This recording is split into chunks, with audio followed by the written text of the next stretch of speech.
Lalu untuk poin E-nya, di sini ada cabang Denpasar mengirimkan kas sebesar 70 juta ke kantor pusat. Berarti di sini nih ada penyerahan kas dari cabang ke kantor pusat, sehingga kasnya di cabang berkurang 70 juta dan modal si kantor pusatnya itu akan berkurang karena modal saldo normalnya di kredit, maka ketika berkurang itu akan menjadi di debit senilai 70 juta. Nah, lalu di sini ketika cabang menyerahkan kas, otomatis pusat itu akan menerima kas sebesar 70 juta sebesar yang diserahkan oleh cabang. Karena si pusat menerima penambahan kas, otomatis di sini kreditnya apa dong? Kan dia tidak melakukan transaksi apapun, tapi dia hanya menerima saja. Karena si sumber penerimaan kas ini berasal dari cabang, otomatis investasi si pusat di cabang itu berkurang sebesar 70 juta. Kenapa berkurang? Karena dia sudah menerima kas dari si cabangnya. Kayak gitu. Nah, lalu yang poin F-nya, selama tahun berjalan, beban operasi yang terjadi di kantor pusat sebesar 133, sementara di cabang sebesar 34, tapi beban tersebut dilaksanakan secara kredit. Berarti ini masing-masing di jurnal ya, di cabang di jurnal, di pusat pun di jurnal, di beban operasinya di debit, sama di kreditnya hutang dagang. Senilai masing-masing yang terjadi di pusat berapa dan di cabangnya berapa. Yang poin G-nya, kantor pusat membayar hutang, sementara cabang membayar hutang juga. Ini juga sama dengan jurnal pembayaran hutang. Karena hutangnya dibayar, otomatis hutang akan berkurang di kredit hutang dagangnya. Lalu di kredit hutang dagangnya menjadi di debit karena berkurang, dan di kreditnya ada kas. Kenapa kasnya berkurang? Karena pusat dan cabang membayar hutang. Kalau membayar hutang, kas mereka kan pasti berkurang, dan kas itu merupakan bagian dari aset, sehingga pengurangan aset itu akan diakui di kredit. Terus poin mana? G enggak. H. Yang poin H, PT Ultra mengumumkan dan membayar dividen sebesar 50 juta. Nah, Kak Ultra membayar dividen, berarti kalau membayar dividen si cabangnya membayar tidak. Kalau tidak, otomatis di sini cabangnya tidak perlu melakukan jurnal pembayaran dividen, tetapi di pusat ada pengakuan pembayaran dividen, di debitnya dividen dan di kreditnya ada kas sebesar 50 juta. Nah, bagaimana kalau sepertinya pusatnya baru mengumumkan saja, belum membayar? Kalau mengumumkan saja, berarti di sininya ada dividen di debit karena sudah dividen itu mengurangi si laba ditahan di laporan perubahan modal atau laporan net earning. Dan di kreditnya karena belum dibayar, nanti akan timbul hutang di pusat. Hutang apa nih? Hutang dividen, karena di pusat mempunyai kewajiban untuk membayar dividen karena si dividen tersebut baru diumumkan. Tetapi kasus yang di sini, selain pusat mengumumkan, pusat pun membayar juga, otomatis langsung ada pengakuan pengurangan kas sebesar 50 juta. Yang poin I-nya, pada akhir tahun 19X1, kantor pusat mencatat penyusutan dan cabang pun mencatat penyusutan. Jurnal penyusutan kan gampang, di debitnya ada beban penyusutan, di kreditnya ada akumulasi penyusutan, masing-masing senilai 30 dan cabang 6 juta. Yang poin J-nya, pada akhir tahun 19X1, saldo persediaan cabang yang tersisa yang dibeli dari pihak eksternal senilai 12 juta. Dan persediaan cabang yang tersisa yang berasal dari transfer kantor pusat memiliki harga perolehan dari kantor pusatnya 15 juta dan ditagihkan ke cabangnya dengan harga 20 juta.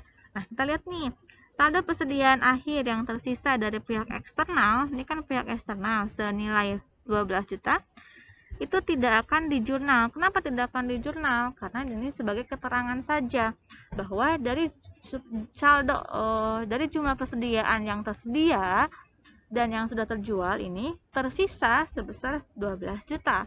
Ini hanya keterangan. Maka yang 12 juta ini tidak akan di jurnal umum, melainkan nanti ini 12 juta ini akan dilaporkan di laporan posisi keuangan di bagian aset, yang menandakan bahwa inventory di akhir periode ini tinggal 12 juta. karena kan tersisa. Nah, selain dilaporkan di laporan di aset laporan posisi keuangan, yang 12 juta ini akan dilaporkan juga di laporan laba rugi. Kenapa ke laba rugi? Karena persediaan akhir kan persediaan yang tersisa sama dengan persediaan akhir ya yang masih ada, itu merupakan bagian dari komponen di perhitungan harga pokok penjualan, dimana untuk menghitung harga pokok penjualan itu persediaan awal tambah pembelian dikurangi persediaan akhir, sehingga diperolehlah harga pokok penjualannya atau HPP-nya. Nah, kita tinggal menghitung nih ya, persediaan awalnya berapa, pembeliannya berapa, nah persediaan akhirnya berapa. Sehingga yang 12 juta ini nantinya akan larinya tidak ke jurnal umum tetapi ke laporan laba rugi di bagian harga pokok penjualan dan ke laporan posisi keuangan di bagian aset di akun inventory. Nah, lalu bagaimana untuk yang pusatnya? Yang pusat juga sama, tersisanya berapa. Tapi yang diakui oleh cabang itu sebesar harga tagihannya. Berarti yang 20 juta. Itu ya. Nah, karena di sini si cabang itu tidak melakukan transaksi apa-apa, namun hanya keterangan saja, maka di cabang ini tidak ada penjurnalan atas sisa dari persediaan akhir tersebut. Seperti yang tadi saya jelaskan bahwa yang sisa persediaan ini, yang 12 juta dan 20 juta ini, itu akan larinya ke laporan laba rugi dan ke laporan posisi keuangan. Lalu di pusatnya bagaimana? Karena kita lihat bahwa di pusat ini ada dari persediaan si cabang ini ada yang berasal dari pusat yang ditagihkan sebesar 20 juta.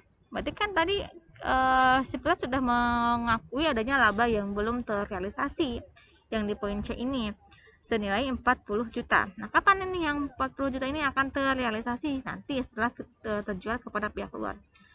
Lalu di akhir tahun ternyata si persediaan yang dari kantor pusat tadi ini yang 110 juta itu berhasil dijual oleh cabang ke pihak luar sebanyak gak diketahui sebanyaknya. Yang diketahui hanya persediaan akhirnya saja. Berarti kita tinggal menghitung nih harga tagih yang diserahkan, harga tagih yang ditetapkan oleh pusat ke cabang senilai 110 juta. Lalu yang tersedianya itu yang tersisanya tinggal 20 juta.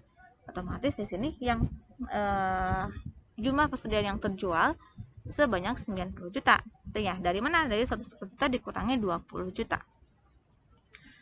Nah, lalu yang di pusat, karena di sini di pusat ada pengakuan laba yang belum terrealisasi di sini 40 juta, maka kita harus mengakui adanya pengakuan laba yang telah terrealisasi karena cabang sudah berhasil menjual kepada pihak luar. Berapa nih yang diakui oleh cabang atas laba yang telah terrealisasinya? Kita lihat di sini yang tersisanya tinggal 20 juta dan ternyata harga pokok yang sebenarnya yang ditetapkan oleh pusat itu 15 juta, maka ada laba yang tersisa 5 juta. Nah, laba yang tersisa ini yang 5 juta ini diakui sebagai laba, masih diakui sebagai laba yang belum terrealisasi karena kan masih ada barangnya. Nah, selisihnya berapa? Karena yang awal tuh laba yang belum terrealisasi tadinya 40 juta menjadi 5 juta, otomatis yang selisihnya 35 juta ini sudah terjual dan kita harus akui sebagai laba yang telah terrealisasi, sehingga jurnal ini yang di pusat itu akan mengakui adanya pengurangan laba yang belum terrealisasi di debit dan di kreditnya ada penambahan laba terrealisasi di cabang senilai 35 juta. Untuk laba yang belum terrealisasi ini akan mengurangi modal di kredit ya, di debit. Tapi untuk laba yang terrealisasi akan menambah laba di laporan laba ruginya di sisi kredit. Nah, setelah itu